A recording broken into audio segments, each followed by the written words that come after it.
CEO Maidin hampir menangis. Tapi apa yang dia buat lepas tu buat aku rasa respect gila. Waktu Covid hari tu, Maidin ni adalah salah satu pasaraya yang terkesan teruk. Setiap hari diorang akan dapat tekanan daripada supplier, duit diorang pun berkurang. Tapi CEO Maidin, Datuk Amir ni, dia tak pernah pun buang seorang pun pekerja dia. Malah dia sendiri yang turun padang buat konten dekat TikTok waktu tu. Dia ni seorang CEO yang bangun pagi fikir macam mana setiap 6,000 pekerja dia ada duit setiap hujung bulan. Ramai orang minta dia supaya kurangkan jimat kos, buang pekerja, naikkan harga barang.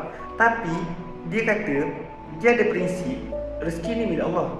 Kalau hari ni aku buang diorang waktu diorang tengah susah, so apa akan diorang kata pada aku waktu diorang tengah senang. So hari berganti hari, Covid dah hilang, kita pun dah kembali okey, boleh berbelanja macam biasa. Maidin sekarang lebih maju daripada sebelum waktu Covid hari tu.